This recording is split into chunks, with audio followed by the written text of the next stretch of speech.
A West Springfield elementary school teacher who goes above and beyond to provide for her students got a huge surprise when a website she's used to provide resources for her students gifted 2 schools with a huge donation, all while on live TV.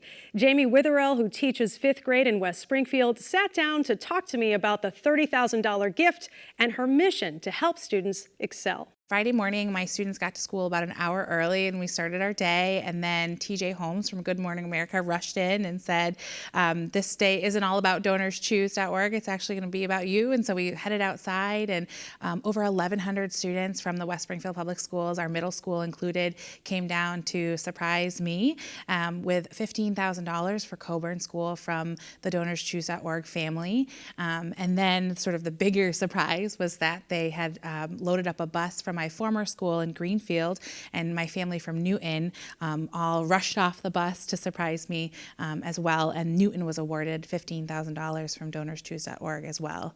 So tell us a little bit about DonorsChoose.org, because this is how they found you, right? Sure, yeah. So actually this summer, one of the people from DonorsChoose.org reached out. They're a nonprofit organization that basically supports teacher dreams. It was started by Charles Best, who was a high school math teacher and was kind of looking for a way to stop reaching into his own pocket to pay for pencils and books and materials that we need to do teaching. And we know that budgets across the United States are tight. And so this organization allows teachers to design projects for materials that they really need, or activities or resources or visitors or field trips. And then donors from around the country can come in and say, hey, you know what, I loved playing the saxophone when I was in 5th grade, and I want to help fund saxophones for your school.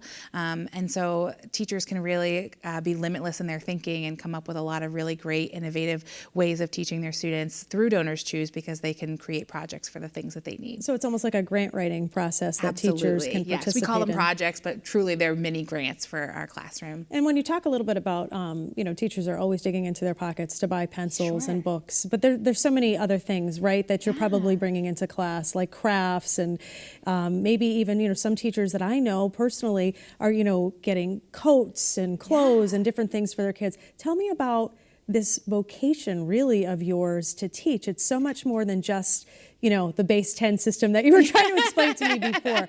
It's really about your love for those kids. Well, and I think we think today in modern education about Maslow's hierarchy of needs, and I really can't teach anything until the whole child is taught. So if they're fed, if they're well slept, if they feel good about themselves, all of those things have to happen before we can sort of get into exponents and powers of 10.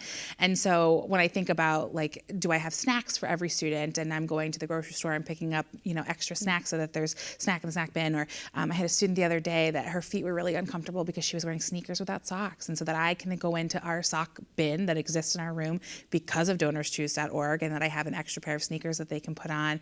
But those are things that you're constantly mitigating as a teacher, because I know that I can't reach you until those needs are met. And how many projects will it fund at both Coburn and up in Greenfield as well? Oh, it can fund countless projects, and that's the really cool thing about both of our schools, is that you've got the gamut sort of books, all the way up to somebody's looking for a sensory path, so that students can take mind breaks from their classroom and go and walk this path.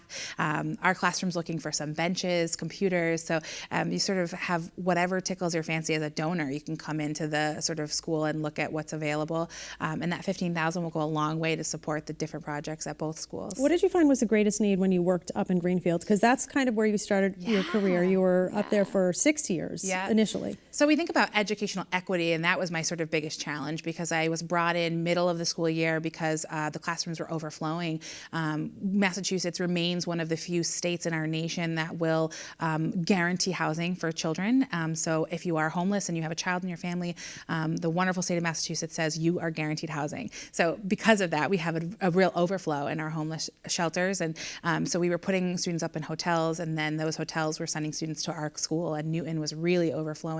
And so the need was different at that time. It was sort of like, how do I make sure that everybody's got food and clothing and backpacks, and then as it sort of started to settle down and students weren't living in temporary housing but more permanent housing, then it became experiences, and it was, how can I get you something that you maybe have never done before?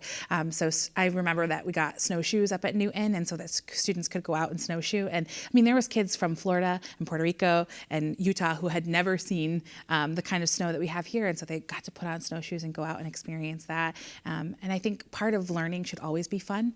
And so to add that sort of piece that got to be experiential and fun really kind of drives home that experience in learning as well. And tell us a little bit, you had some personal reasons that brought you back to West Springfield, moving from Greenfield. Yeah, so my mom was diagnosed with breast cancer in May, and I always feel weird when I'm smiling because now she is cancer-free. She's gone through her treatment. And then my amazingly wonderful 97-year-old grandmother, who is just a sort of like salt of this earth person and just still lives on her own and gets around okay. And so I really wanted to be home because I think time is finite, and as an educator, I want to try to get all of her stories sort of nailed down in my brain so that I have them forever. I come from a family of educators. My grandfather was a teacher here in Springfield for many years and superintendent for a while. So to me, coming home to her is really important so that we can keep that connection going. People have called you, or one person in particular I saw, the Disney World of teachers. Yeah. I mean, because you also brought in somebody from England for yoga as well. Like what? Like, I mean, that's beyond ABCs. Yeah. Well, I'm always thinking about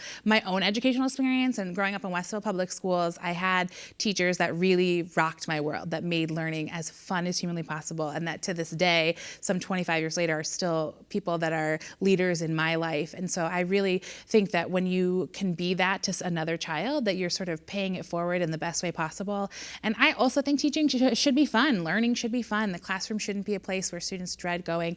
Last night, Coburn had open house, and I had a parent say to me that for the first time in her child's life, that they don't set an alarm, they just get up and they want to be at school. And I was sort of like, that's the best kind of reward that I can get as a teacher. It's not about GMA coming or $15,000, but that my students love being in my classroom, and being at school is sort of like the best thing that I think I can get in reward form. I can really see that's coming from the heart, because you're getting a little emotional as you're talking I cry about all the that. time. So when you finish watching the GMA segment, I said I cry every day at school because something magical happens every day, and I'm just sort of like brought to tears. So yeah.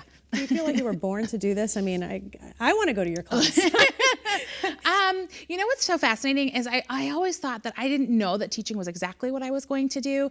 And this is a little heavy for maybe just a casual conversation, but I was 18 the first time a teacher of color stood in the front of my classroom, and it was Alex Deschamps at the University of Massachusetts Amherst, and it was the first time that I thought, oh, wait, maybe that's exactly what I want to do, because I had somebody who reflected me at the front of the room, and I thought, she is so magical herself, like that is what I would ultimately like to do. And so it wasn't always on my heart and in my mind, but certainly once I got to college, I thought, wow, this is exactly what I want to do.